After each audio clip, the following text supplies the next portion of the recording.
Hello! Welcome to my garage workshop. There'll be like a baluster jug, so I'm just wetting up the clay. Throwing my work on a kick wheel I built myself. So just starting off by coning the clay to get all the platelets moving in the same direction. Make it a bit easier in the long run when throwing the piece. Now I'm going to be centering the clay so it's not wobbling about when I'm throwing the walls. Let's get that nice and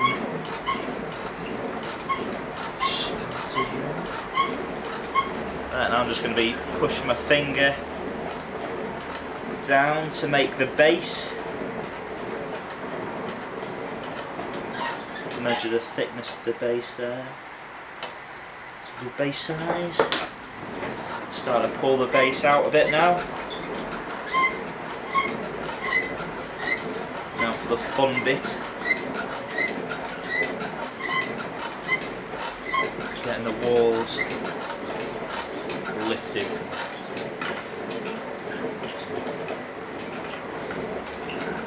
Stick my thumb in the bottom and start to pinch, squeeze and lift and push in at the same time.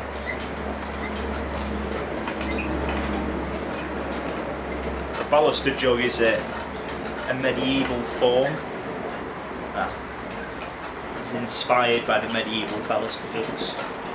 It's one of my favourites to make.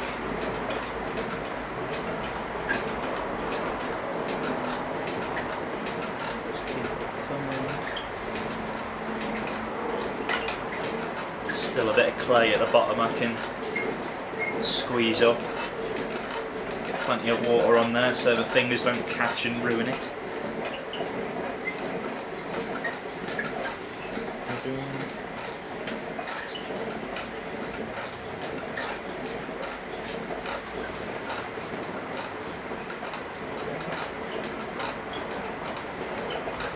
Got a bit too eager here, made it wobble a bit.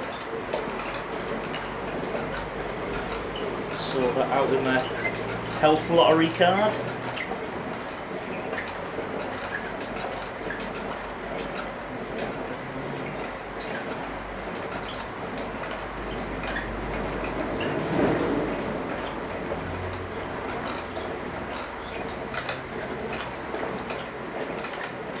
In again. Show the clay who's the boss.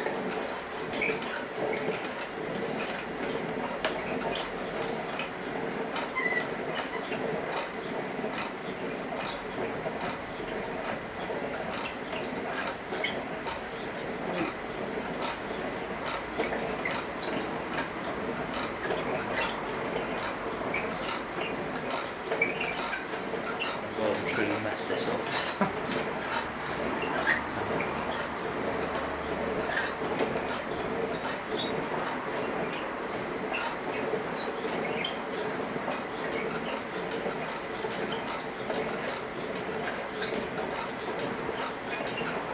See if I can save it.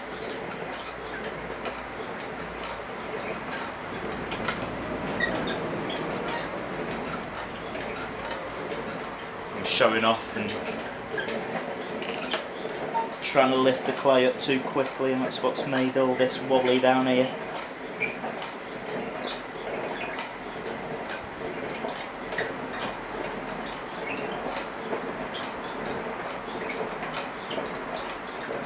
I think I may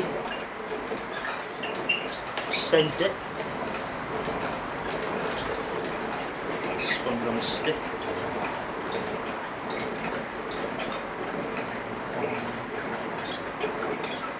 Always got to try and keep the top in, because when the clay's thinner at the top towards the end it's a lot harder to close off.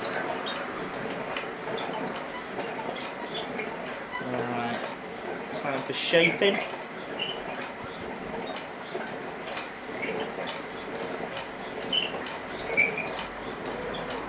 To help me a bit with that, I'll get the card out again.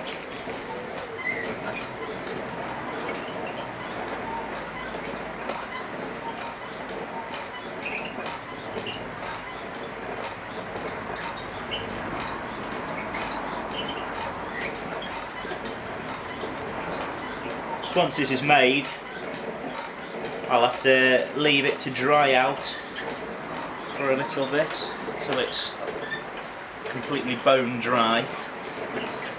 Then I'll put it in a kiln and fire up to 1000 degrees, which will turn the clay into ceramic. But it'll only be a soft ceramic.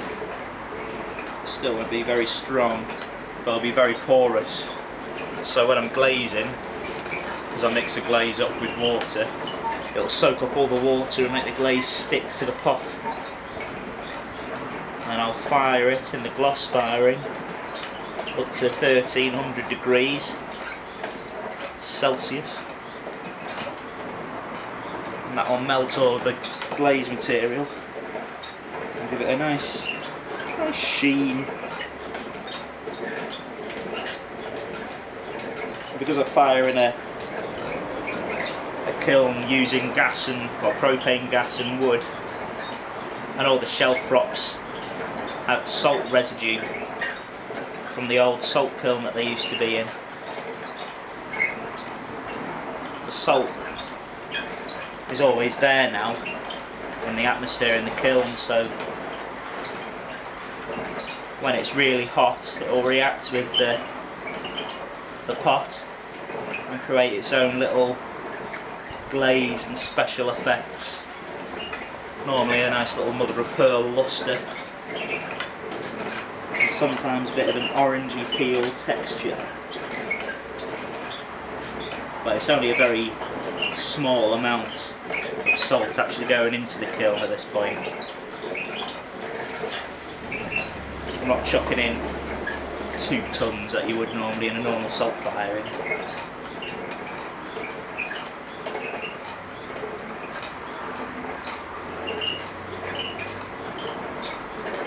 And when you open the kiln after about 2 days, that's the end of the pot's journey. Done as much as I can to it.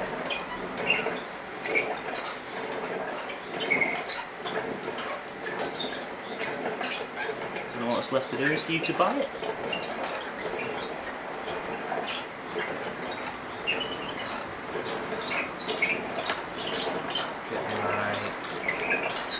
Chamois leather just to smooth off the rim of the pot.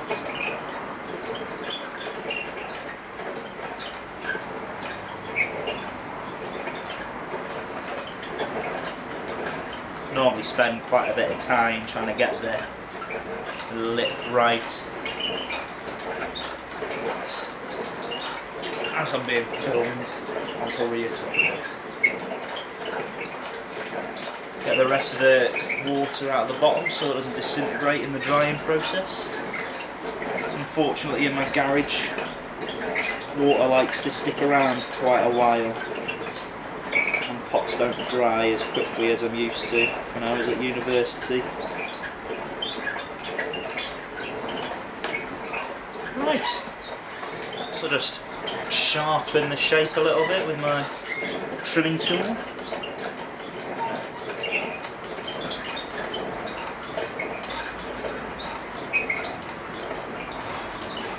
This is just the foundation shape at the moment for the jug. When it's about leather hard, a bit drier, I'll be able to add pellets that'll help catch the glaze, be able to make some quite aggressive marks, and then add the handle. Finish the pot off, and of course put my stamp at the bottom as well.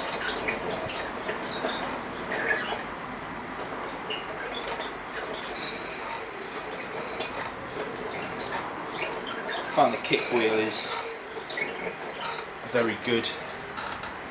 It helps me control the speed of the pot a lot easier than it does an electric wheel. So now done that, just make the lip. So I'll pinch there, pull that out.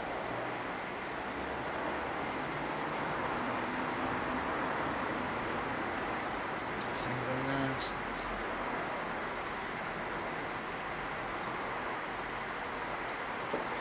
Right, I'll just a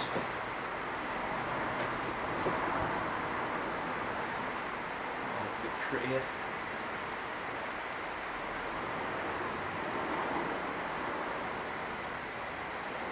Bit of a perfectionist, so normally this takes me a lot longer.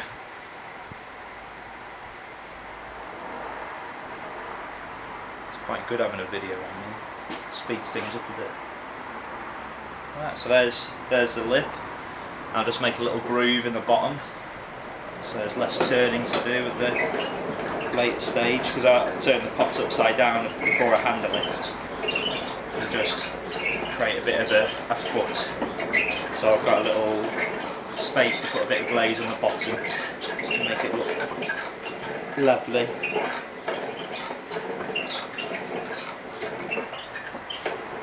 Right, get the cheese wire, cut that off, dry my hands.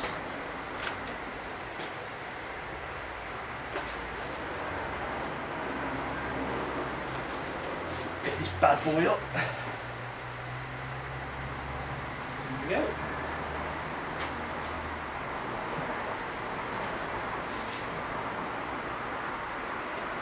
Thank you very much.